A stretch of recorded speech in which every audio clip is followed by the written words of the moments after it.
अस्सलाम वालेकुम viewers, property management services के प्लेटफॉर्म से खुशामदीद। मेरा नाम फजीलुर रहमान है। I am the CEO of property management services. जैसा कि हमने एफएक्यू यानी कि फ्रीक्वेंट आस्क्ड क्वेश्चंस का एक सिलसिला शुरू किया हुआ है, उसके अंदर आज हमारा टॉपिक होगा कि प्रॉपर्टी बेचने के लिए क्या करूं।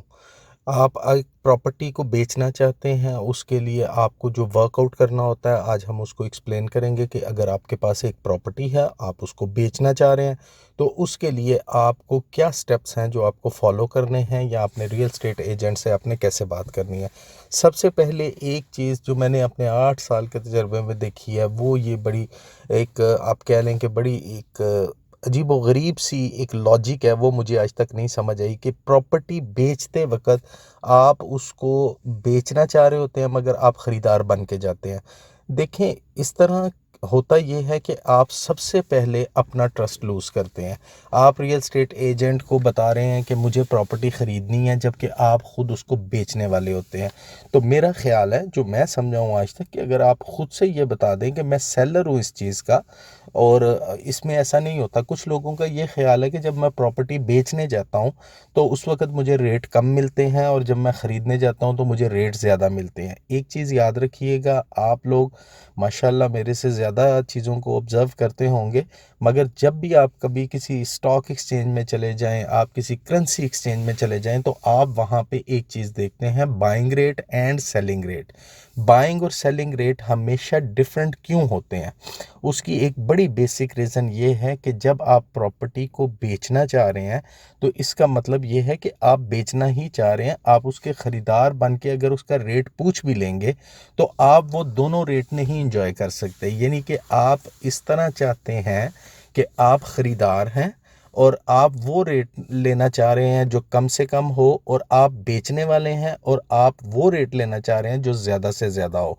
टेक्निकल देखा जाए तो बिल्कुल हर इंसान की यही ख्वाहिश होती है, मगर इसको ग्राउंड रियलिटीज़ के ऊपर जब हम देखते हैं, तो ऐसी चीज़ नहीं होती।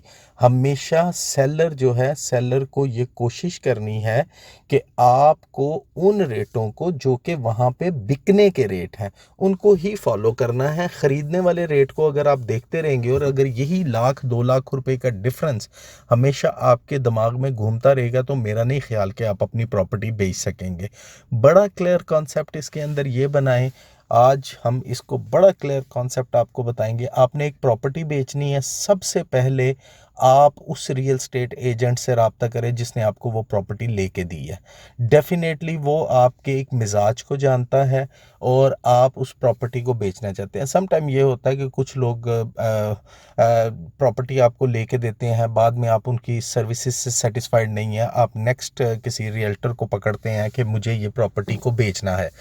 मेरा क्वेश्चन यहाँ पे ये बनता है कि आप सिर्फ और सिर्फ कोशिश करें कि आप अपनी बात को सच बताएं। 5 बंदों से रब्ता कर लें, आप ना एक बंदे से रब्ता करें, आप 5 बंदों को बताएं कि मुझे ये प्रॉपर्टी बेचनी है।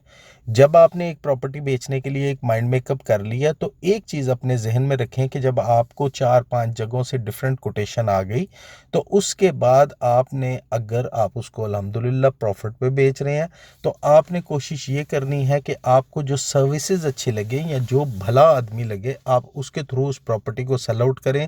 कोई भी बिजनेस में याद रखिएगा, कोई भी बंदा अपनी जेब से पैसा डाल के आपकी डील को मैच्योर नहीं कर रहा होता। ऐसा कभी भी नहीं होता। हर बंदा उसके अंदर से प्रॉफिट ले रहा है। अब वो लाजमी बात है, अपने सर्विसेज चार्जेस लेगा, उसका जो बायर है उसके लिए वो फाइट कर रहा है, आप उसके सेलर हैं। प्रॉपर्टी एजेंट 1% कमीशन पे काम कर रहा है, दोनों साइडों से वो कमीशन ले रहा है। आपके जहन में ये ख्याल आता है कि नहीं जी, वो मेरी प्रॉपर्टी को मेरे से 20 लाख में ले रहा है, आगे 30 लाख में बेच रहा है, तो आप उसके ऊपर पहले खुद से वर्कआउट कर लें, उस एरिए को प्रॉपर वर्कआउट करें।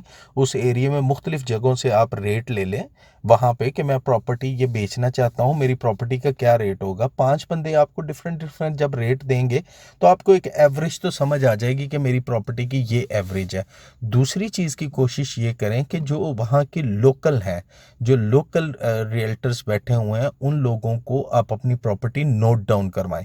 नोट डाउन करवाने के बाद देखें जी, आप मालिक हैं, मुख्तार हैं एक चीज़ के, आप सिंपल बता दें कि मेरा ये फ़लाँ प्लाट है या फ़लाँ घर है, मेरी ये डिमांड है। आप इसको अपने पास लिख लें। जब कोई बायर आएगा, आप उस बायर के साथ मेरी मीटिंग करवा दीजिएगा, या मुझे कोई अच्छी ऑफ़र दे दीजिएगा। डेफिनेटली ऑफ़र उसने आपको ही देनी है। उस ऑफ़र को लेके आप अपने आप को सोचें कि क्या मुझे इस रेट पे ये प्रॉपर्टी बेच देनी चाहिए। उसके अंदर अगर आप थोड़ा-सा उसके अंदर चिपक जाएँगे कि 2-3 लाख रुपए आपने ऊपर ही लेना है, तो बायर कभी-कभी आता है। बायर के मतलब ये है कि बायर आजकल की मार्केट की जो सूरत-ए-हाल है, उसके अंदर बायर जो है हमेशा वो अपर हैंड ही होता है। सेलर हमेशा जो है वो अपनी प्रॉपर्टी को बेचते वक़्त ये कोशिश करता है कि उसकी प्रॉपर्टी बस बिक जाए और बायर की टर्म्स ही चलती हैं। इसके अंदर एक और चीज़ को जो मैंने शुरू में भी आपसे बात की है, काइंडली ये कोशिश करें, अपना ट्रस्ट रखें, अपना जो ट्रस्ट है वो अपने रियल एस्टेट एजेंट के ऊपर बनाएँ। ये मत करें कि जब आप एक चीज़ की प्रॉपर्टी की प्राइसेस, मैं अपने कुछ एक्सपीरियंसेस शेयर करता हूँ। एक साहब हैं वो कह रहे हैं कि जी प्रॉपर्टी मेरा 50 लाख रुपए का प्लॉट बेच दें। जब हमने उनको 49,50,000 की या 49 लाख रुपीस की ऑफ़र दी है, तो डेफ़िनेटली उनको ये ऑफ़र देखनी चाहिए, ना कि ये होना चाहिए कि वो हमें कहें कि नहीं अभी नहीं बेचना और उसके बाद जब 62 लाख रुपया रेट कर दें और फिर उसके बाद देखें कि 55 लाख रुपए की ऑफ़र आती है। देखिए, चीज़ों को अपने आप में खुद से क्लियर करें। अगर आप ये समझते हैं कि ये दुनिया की आखिरी प्रॉपर्टी थी जो आपने बेचनी है और इसके बाद आपको कोई अपॉर्चुनिटी नहीं मिलनी, तो ऐसा हो नहीं सकता। मुकद्दर नसीब अल्लाह ताला ने आपके लिख दिए हुए हैं। दूसरों के लिए आसानी सोचेंगे, आपके लिए भी आसानी होगी। कोई और ख़रीदार है, आप उसके लिए दुआ गो रहें कि मैं जिसको ये प्रॉपर्टी बेच रहा हूँ अल्लाह उसके नसीब अच्छे करे। आपका जो चंक है वो आपको मिल के ही रहना है, जो मर्ज़ी हो जाए। ऐसा हो नहीं सकता कि आपकी वो प्रॉपर्टी जो है वो लॉस में ही जाए और अगला बंदा ही 100% प्रॉफिट ले ले। अल्लाह ताला कहीं ना कहीं पे इंसान को कंपनसेट ज़रूर करता है। झूठ का सहारा मत लें प्लीज़। कोशिश करें जो भी आपकी बात सच्ची है, सच को कोई आंच नहीं होती, अपनी सच्ची बात करें, टू द पॉइंट बात करें। अदरवाइज़ अगर आप इसके अंदर गिमिक्स करेंगे तो मेरा बिलीव है कि नहले पे दैला हमेशा आता है। अगर सीधी-सीधी बात कर दे इंसान और सीधा-सीधा बता दे कि मैंने ये प्रॉपर्टी बेचनी है, मेरा ये रेट है और उसके लिए मैंने आपको बता दिया, 3-4 बंदों से आप रेट का आइडिया ले लेंगे, एक एवरेज बना देंगे। ठीक है, आपने उसने आपकी प्रॉपर्टी लिख ली है। जब भी कभी आपको उस रेट के मुताबिक ग्राहक आएगा, आपको वो बता देगा। अब मार्केट की रिसर्च आपकी है कि आपने 55 लाख रुपए वाली प्रॉपर्टी को अगर 75 लाख रुपए में बेच रहे हैं, तो 2 साल के लिए आपको भी इंतज़ार करना पड़ेगा। अगर उसका रेट आपको मुख्तलिफ जगह से 51 से लेके 55 तक रेट आया, यानी 5 बंदों से आपने पूछा, तो उसके एवरेज क्या बनेगी? उसकी एवरेज साढ़े 52 लाख रुपया तकरीबन बनेगी ना। तो आप उसको ये करें कि आप उसकी 53 कर लें डिमांड, 54 डिमांड कर लें। आपकी प्रॉपर्टी इंशाल्लाह जल्दी बिक जाएगी। अदरवाइज़ अगर आपने सिर्फ़ और सिर्फ़ अपनी प्रॉपर्टी रख के और उसके रेट सिर्फ़ और सिर्फ़ खुश होना है कि मुझे पहले 50 की ऑफ़र आई थी तो फिर 55 की ऑफ़र आई है, तो फिर मार्केट में अपना टाइम मत ज़ाया करें। ये प्रैक्टिस जो है, ये प्रैक्टिस आपके प्लॉट को गंदा करती है और आपका खुद से जो डिग्निटी होती है वो भी आपको समझ आ रही होती है कि मेरे से जो बंदा पहले मेरी प्रॉपर्टी के लिए काम कर रहा था। एक चीज़ को याद रखें कि जो आपकी प्रॉपर्टी के लिए कोई भी बंदा वर्कआउट कर रहा है, वो भी बाल बच्चे वाला है और ऐसा नहीं है कि वो आप सिर्फ़ और सिर्फ़ उसके साथ खेल रहे हैं। हर चीज़ का इंसान ने जवाब कहीं न कहीं पे ज़रूर देना है। कोशिश करें कि अपने आप को पहले क्लियर करें। बेचना है तो मार्केट में आएँ, नहीं बेचना तो सिर्फ़ प्लॉट को ऐसे ही घुमाते मत रहें।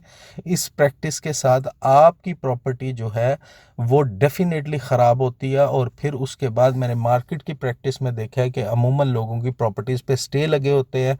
प्रॉपर्टी को आपने बेचना है, एक रेट डिफ़ाइन करें, वो रेट लिखवा दें, टू द पॉइंट बात करें।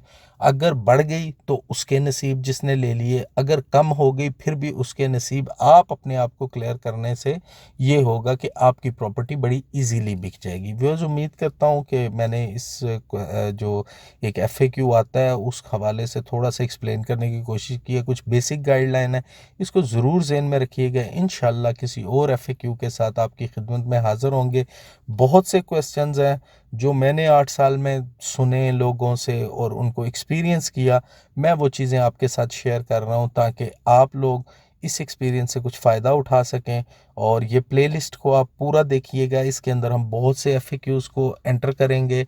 और चैनल सब्सक्राइब कर लें, बेल आइकन का बटन दबाएं ताकि लेटेस्ट इन्फॉर्मेशंस आपके पास आती रहें। व्यूअर्स, बहुत शुक्रिया आपका। Thank you very much. Take care. अल्लाह हाफिज़।